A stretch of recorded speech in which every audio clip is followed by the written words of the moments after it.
Hi students, good morning. अब आपका syllabus जो है वो जून तक का सिलेबस कंप्लीट हो चुका है। इंग्लिश में रोज़ में 3 चैप्टर करा दिया। अब मैं आप लोगों को एक्सप्लेनेशन कराऊंगा। क्वेश्चन आंसर सारे हो गए, रीडिंग हो गई चैप्टर के कंप्लीट। अब तो मैं एक्सप्लेनेशन कराऊंगा कि 5-6 लाइंस दिए होंगे उसमें, और तुम्हें पहचानना होगा कि ये कौन से चैप्टर का है और इसका राइटर कौन सा है। जब आप राइटर और चैप्टर के नेम पहचान जाओगे तो तुम्हें वो रेफरेंस होता है, रेफरेंस में चैप्टर नेम प्लस राइटर के नेम बताने पड़ते हैं, फिर कॉन्टेक्स्ट मीन्स प्रसंग, और फिर एक्सप्लेनेशन। ये आपके 8 नंबर के आते हैं क्वेश्चन। आप देखिए, ये क्वेश्चन जो है वो 8 नंबर के आता है। ये तो 8 नंबर का कंप्लीट करना है आप लोगों को, और ऐसे कंप्लीट कीजिए कि कितने भी कमज़ोर से कमज़ोर स्टूडेंट हों, कम से कम 8 में से 6 नंबर तो लाना ही है। इस तरह से मैं कंप्लीट करा दूंगा और 6 नंबर तो डेफिनेटली आप लोग बोर्ड एग्ज़ाम में लाएंगे।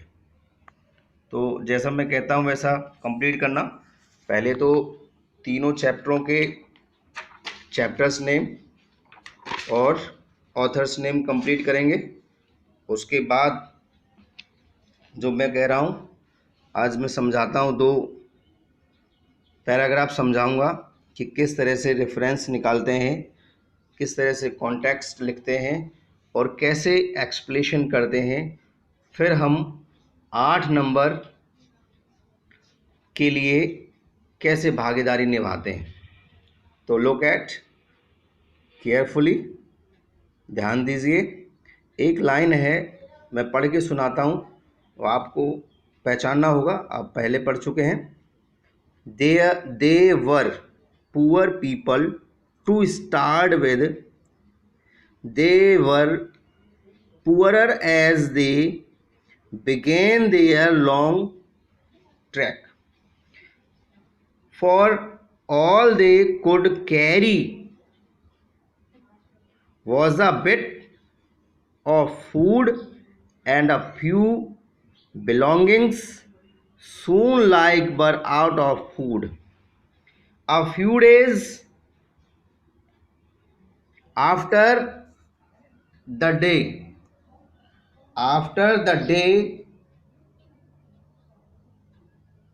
a few days after they began to fall by the wayside from the weakness of hunger and death where they fell.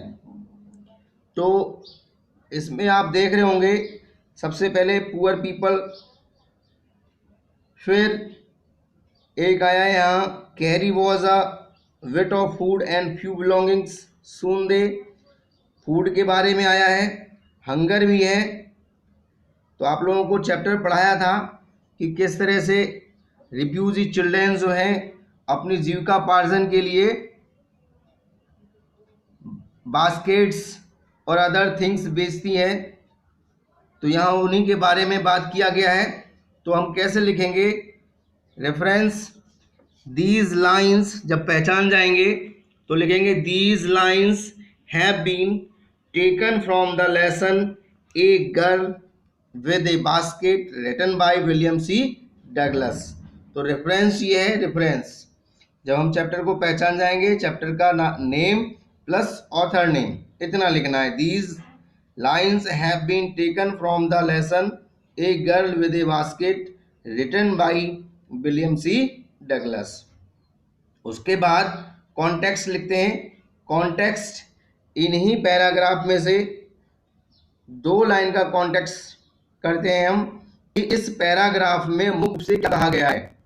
तो जो आता है पॉइंटेड करके उन्हें नोट कर देते हैं, लिख देते हैं। जैसे the author is describing the pitiable condition of the refugee, यानी कि ऑथर ने, लेखक ने एक दयनीय स्थिति के बारे में वर्णन किया है। किसके दयनीय स्थिति? रिफ्यूजी यानी चिल्ड्रेन, जो रिफ्यूजी चिल्ड्रेन थे, शरणार्थी थे, उनके बारे में दयनीय स्थिति का वर्णन किया है। Who had left their homes, जो कि अपने घरों को छोड़ दिया था, and had to come to India from the Pakistan in 1947, और 1947 में जब पार्टीशन हुआ था उस समय पाकिस्तान को छोड़ करके इंडिया आए हुए थे, उन शरणार्थियों के बारे में यहाँ वर्णन किया गया है। अब इसी को एक्सप्लेनेशन करते हैं। अगर किसी को नहीं आता है एक्सप्लेनेशन करने के लिए तो केवल क्या करना है कि the author describes about the refugee, उसके बाद वो जो लाइनें दी होती हैं उनको लिख दिया करें तो पूरा हो जाएगा। कम से कम 6 नंबर तो मिलना ही है। और वैसे भी उनका एक्सप्लेनेशन में मेनली रूप से जो लिखा जाता है वही है, जैसे मैं बता रहा हूं आपको। यहाँ क्या कह रहा है, when the refugee left their homes in Pakistan they became very poor, their long journey to India made them further poorer because they had to spend money on their food etc. They had left all their property in Pakistan. The only property they could carry with them and some food and some very necessary articles. The food did not last long. Hunger made them very weak, so many of them fell on the way and died of hunger and weakness. भूखे मर रहे थे, कमजोर इसके कारण, क्योंकि उन्हें रोजी रोटी नहीं मिली थी। रोजी रोटी कमाने के लिए बच्चे से लेकर के बड़े तक सभी अपने अपने हस्तशिल्प का योगदान कर रहे थे और टोकरियां और लकड़ियों के बने हुए अदर्स वस्तुओं को बेच रहे थे ताकि उनका जीविका चल सके।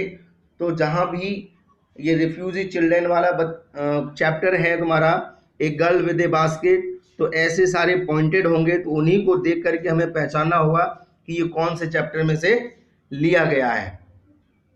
अभी मैं आपको कुछ क्वेश्चंस भी दूंगा और उसी के एज ए जैसे मैंने समझाया है उसी के अनुसार आप भी उसको करेंगे।